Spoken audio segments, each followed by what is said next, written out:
Assalamualaikum warahmatullahi wabarakatuh. Berjumpa lagi bersama saya di channel Teknisi Geblung Channel. Pada kesempatan kali ini saya akan menjelaskan tentang perbedaan antara arus listrik AC dan DC. Yaitu ada arus AC atau bolak-balik dan ada arus DC yaitu searah. Selanjutnya penjelasan tentang arus DC. Nah, arus DC atau direct current adalah jenis arus listrik yang mengalir dalam satu arah saja, yaitu dari kutub positif ke kutub negatif dan memiliki output yang lebih stabil. Nah, jadi ini gambarnya ini seperti ini, lurus. Berbeda dengan listrik AC yang berbentuk gelombang ya. Jadi ini lurus. Arus ini tidak berubah arah secara periodik seperti arus AC.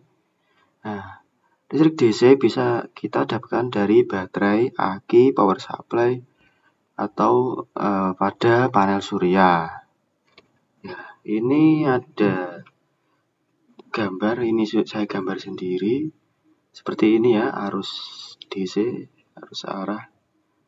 Nah, misal ini ada baterai positif dan negatif. Ini misal ada beban lampu, anggap aja ini lampu. Nah, arus ini mengalir dari positif ke negatif lurus. Nah, lurus. Positif ke negatif terus, cara terus menerus. Tidak ada perubahan. Nah, grafiknya seperti ini. Nah, jadi ini 12 volt, dia terus. Nggak ada perubahan terhadap waktu. Nah, dia ini searah ya, memang searah. Oke, lanjut ke kelebihan arus DC. Nah, tegangan lebih stabil dan mudah dikendalikan. Pada listrik arus DC, tegangannya memang lebih stabil. Nah, dan mudah dikendalikan. Misalnya pada remote TV misalnya. Nah, itu kan pakai baterai kan. Nggak mungkin remote TV pakai listrik PLN, nggak mungkin.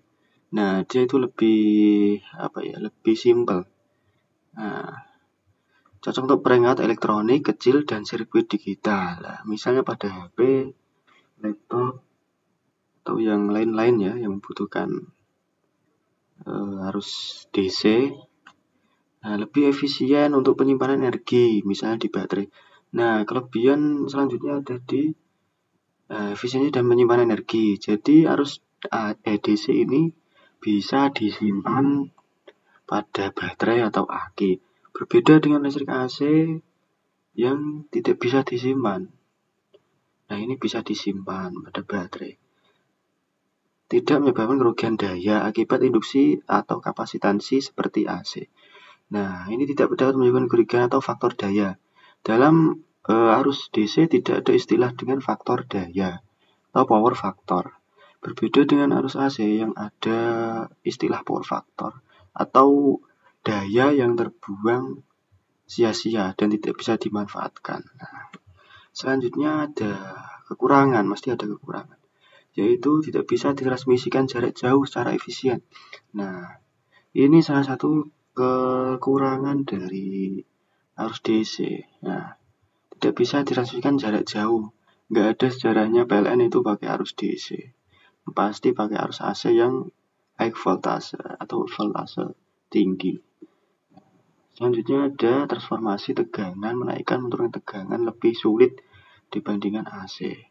Nah, untuk menurunkan tegangan kalau di AC kan pakai trafo bisa.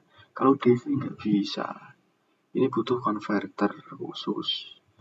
Nah, terus lebih berbahaya pada tegangan tinggi karena kontak langsung lebih membakar jaringan tubuh, efek elektrolisis jaringan. Jadi ini lebih berbahaya kalau tegangannya tinggi. Nah, selanjutnya ada penjelasan tentang arus AC. Ini gelombangnya berbentuk grafiknya berbentuk gelombang seperti ini. Nah, arus AC atau alternating current adalah arus listrik yang arah dan besarnya berubah-ubah secara periodik terhadap waktu. Artinya arus AC mengalir bolak-balik, tidak seperti arus DC yang selalu mengalir satu arah. Dalam arus AC, elektron mengalir ke depan dan ke belakang secara terus-menerus. Dalam siklus tertentu, pergantian arah ini terjadi dalam pola gelombang sinusoidal tetapi bisa juga berbentuk segitiga, kotak, atau bentuk segitiga lain tergantung dari sumbernya. Nah, ini contoh gelombang dari arus AC yang sinus. Nah, sinus ini. Nah, dia selalu berubah. Ini saya sudah menggambarnya secara manual. Misal ini ada sumber AC, ini ada beban. Manual seperti ini. Dan semoga saja bisa dipahami. Nah, arus AC, arus bolak-balik. Kenapa kok bisa dinamakan arus bolak-balik? Dan apanya yang dibolak-balik itu? Apakah arah arusnya ke positif negatif positif begitu atau gimana ya? Nah, pertanyaan yang muncul pasti seperti itu. Jadi, ini misalnya ada rangkaian yang bersumber dari listrik AC ya ini. Dan ini anggap saja beban, lampu atau apa, anggap aja lampu ya. Jadi, ini harusnya itu bolak-balik. Jadi bolak-baliknya maksudnya adalah misal di sini fase ada netral, maka ini fase akan marak netral, nah, akan menuju netral. Selanjutnya ini akan menjadi fase dan ini netral. Jadi fase netralnya ini bolak-balik. Nah, tergantung setiap per detiknya misalnya 50 Hz. Nah, listrik kita yaitu frekuensinya adalah 50 Hz.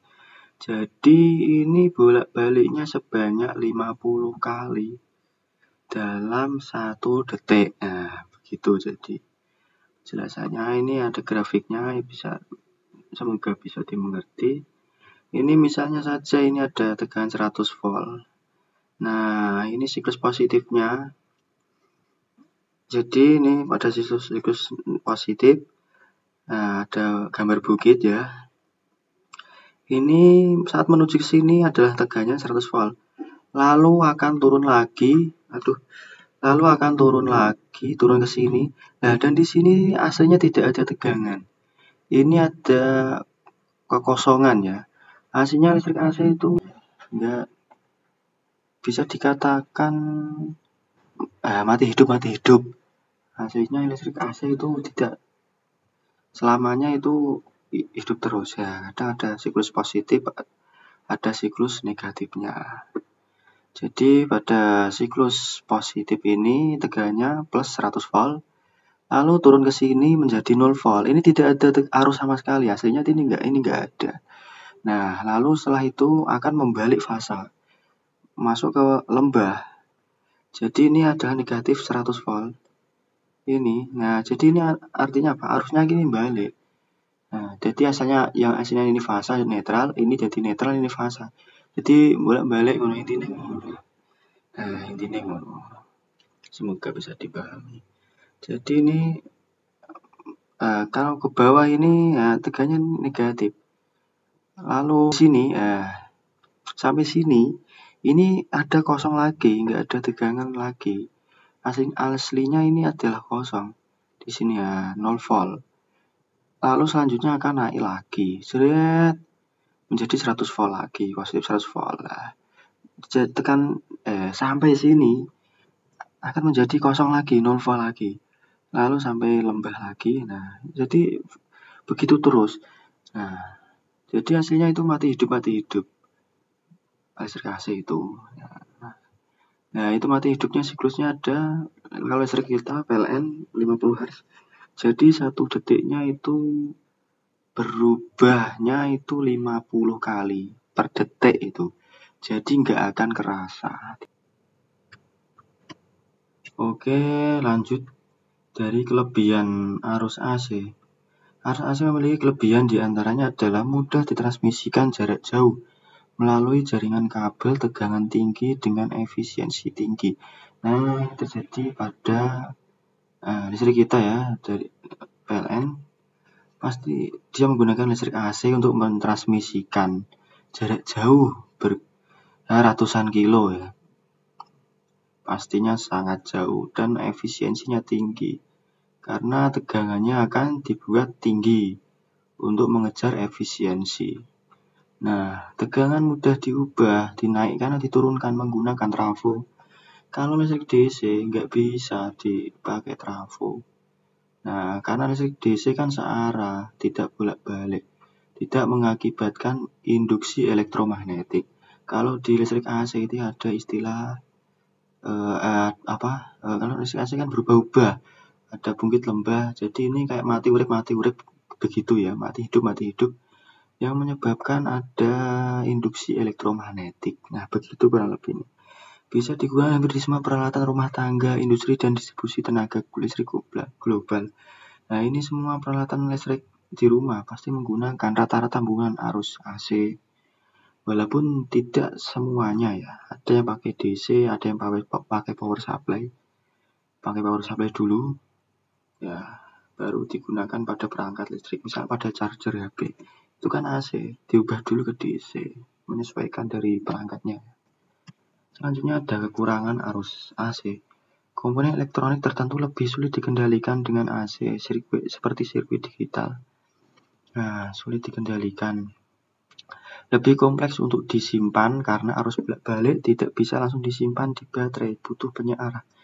Nah, ini yang menjadi kekurangan dari listrik AC itu ada di sini. Jadi listrik AC itu kalau dibangkitkan itu harus langsung digunakan, nggak bisa disimpan. Misalnya PLN ini mencetak listrik, misalnya berapa gitu ya, itu harus digunakan pada satu waktu itu, nggak bisa dipakai nanti, harus saat ini harus dipakai, nggak bisa disimpan. Tidak seperti DC, mereka bisa disimpan di baterai. Nah, kekurangannya di situ. Lalu potensi resiko kejutan listrik lebih tinggi jika menyentuh langsung karena frekuensinya menyebabkan kontraksi otot berulang. Nah, ini pasti ini kalau nyetrum ya lumayan ya, nyut karena ada frekuensinya itu gelombangnya. Jadi begitu. Oke, sekian, terima kasih. Semoga bermanfaat. Kalau belum paham ya silahkan dipahami lagi atau cari-cari video di konten sebelah yang lebih bagus. Ini hanya konten ecek-ecek iki lur. Mohon maaf kalau tidak jelas. Sekian, terima kasih. Wassalamualaikum warahmatullahi wabarakatuh.